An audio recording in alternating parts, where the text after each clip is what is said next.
alunos, tudo bem? Eu estou aqui lendo um jornal do ano de 1500. Aliás, deixa eu virar aqui, né? 1500 é esse meu jornal. Que jornal que é esse então, gente? Do que ele está falando? Esse jornal começa a falar do nosso Brasil. É a primeira literatura escrita em solo brasileiro. Até que Brasil! É nós. Até então, qual era a literatura que existia? Trovadorismo, os autos do Gil Vicente, o Luís de Camões, que era português. Mas agora não. Agora nós começamos a produzir a nossa primeira literatura. Será que a literatura, isso é um período da literatura? Não, não confunda. 1500 ou quinhentismo não é caracterizado como um período literário, mas ele marca assim, o início da literatura brasileira. E a literatura, porque fala o coração, fala de amor, não, com raríssimas exceções você tem algum poema. Na maior parte das vezes ela segue por um outro caminho. Mas professor, você está discriminando. O que é isso aqui? E os índios não produziam literatura ao pé da letra, não. Não produziam literatura, porque literatura tem a ver com escrita. E o índio, pelo menos até o ano de 1500, ele não tinha nenhum contato com a língua escrita, nem mesmo a língua nativa. Professor, então vamos lá, conta pra mim, como é que era que funcionava a literatura chamada de quinhentismo, que é a primeira literatura brasileira da história? Ela era dividida em duas etapas. A primeira etapa, a literatura de formação. E a segunda literatura, a literatura de informação. Formação, informação. Formação por quê? Porque as pessoas vieram e vinham para o Brasil para formar novos cristãos. Pagãos, índios cruéis, gente que não conhecia o cristianismo. Essas pessoas precisavam ser formadas na fé cristã. Então, quais são nomes importantes da literatura desse período? Padre Manuel da Nóbrega escreveu várias cartas. Aqui tem o nome de uma delas, Diálogos sobre a Conversão do Gentio, de 1557. Mas nesse período, o mais top, o maior, o melhor é Padre José de Anchieta. Esse é o top. O que o Padre José de Anchieta escreveu? Ele escreveu autos. O que eram os autos? Os autos eram as peças de teatro que falavam sobre a fé, para ensinar os índios sobre a nova fé, para formar os índios, para catequizar os índios. Ele escreveu poemas para a Virgem Maria, e como José de Anchieta queria entender o mundo dos indígenas, dos índios, ele também escreveu a gramática do Tupi. Muito importante para formar. Professor, e para informar as pessoas, quem foi o primeiro que escreveu? Pero Vaz de Caminha. Quem era Pero Vaz de Caminha? Pero Vaz de Caminha era o escrivão que veio na frota do Pedro Álvares Cabral. Quando chegou no Brasil, ele pega a sua caneta, um papel e vai escrever uma carta, uma bela carta. O que dizia a carta do Pero Vaz de Caminha? Vamos lá. Entre outras coisas, que os índios eram gente finíssima. Os índios eram gente boa, narizinho empinado, homens fortes, musculosos, bonitos, lindos.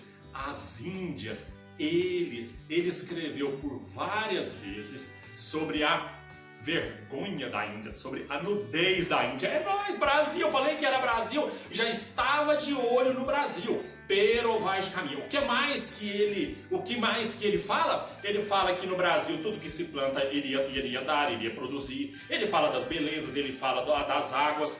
Ele ainda não dá ideia muito clara de que aqui existia muito ouro, mas ele conta o episódio dos índios se aproximando do Pedro Álvares Cabral, apontando para um colar de ouro no pescoço do Pedro Álvares Cabral e dizendo o seguinte: lá. Claro, essa não é a língua, mas ele está dizendo, olha, é provável que tenha desse tipo lá na terra. Ele mostrando para o Pedro Álvares Cabral. Então, queridos alunos, esse primeiro contato foi um período amistoso. Eles foram bem recebidos, bem recepcionados. Estavam muito mais de olho na sensualidade das Índias do que de fato nas coisas que eles precisavam ver aqui no Brasil. Pero Vaz de Caminha é a primeira carta conhecida como Carta sobre o Descobrimento do Brasil, que é defendida por alguns como sendo a certidão de nascimento do Brasil. Só ele não. Gabriel Soares de Souza, Tratado Descritivo do Brasil, 1587. E um dos nomes principais você tem Hans Staden. Professor, por que o Hans Staden não está na geladeira? Porque a minha geladeira não coube mais nenhum papel e eu tive que colocar aqui em mim para ajudar. Quem que é o Hans Staden? O Hans Staden, ele fez 2 viagens ao Brasil. Mesmo, professor? Exatamente. E o seu livro se chama Duas Viagens ao Brasil. O que foram essas viagens? A primeira delas, ele fez uma viagem mais curta, depois ele voltou. Quando ele voltou, ele passou por uns naufrágios, ele passou por uns problemas, e ele começou a trabalhar em São Paulo. Parece que ele trabalhava na artilharia, na proteção lá da costa brasileira. E ele saiu para caçar e ele foi capturado pelos índios. Quando ele foi capturado pelos índios, ele mesmo narra no seu livro, descreve todas as suas aventuras, as suas narrativas na sua obra, Duas Viagens ao Brasil, que ele foi capturado e ele deveria ser comido pelos índios. E os índios então levaram Hans Staden para ser comido. E ele narra no seu livro que quando uma pessoa era capturada pelo índio, ela chegava na tribo gritando: "Uhul, chegou o seu jantar, chegou o seu jantar". Era exatamente assim. Ele tinha que chegar gritando. E lá, ele não era maltratado. Ele recebia uma moça linda, virgem, bonita, para que ela pudesse tratá-lo bem, levar café na cama, para que pudesse cuidar dele, fazer um cafuné, tirar um pioinho da cabeça dele. Então essa mulher fazia tudo para ele, inclusive até tinha um filho com ele.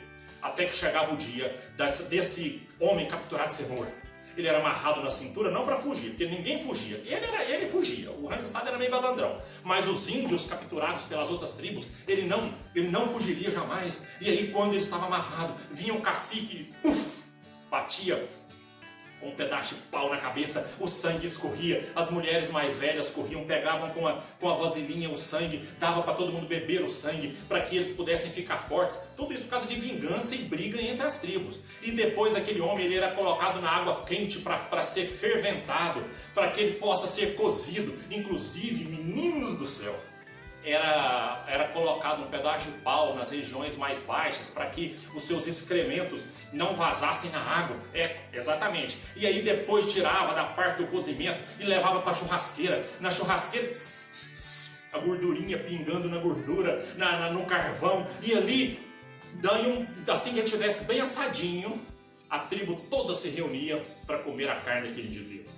As crianças comiam o intestino, os guerreiros comiam a língua, e ele totalmente era devorado por aquelas pessoas. O Hans Staden não foi comido. Por que o Hans Staden não foi comido? Porque provavelmente ele apronta ele dá um migué nos índios. Parece que ele curou a filha de um cacique lá, e ele também era muito covardão, e os índios não queriam comer alguém covarde, senão a covardia passava para as pessoas. E em um determinado momento, alguns marinheiros amigos ou conhecidos passam e levam o Hans Staden de volta para a Alemanha. Quando chega na Alemanha, ele que não escrevia quase nada, uma pessoa escreve o livro por ele e se torna o maior best-seller da história do quinhentismo brasileiro. Duas Viagens ao Brasil, contando nos detalhes como eram os rituais antropofágicos dos índios brasileiros.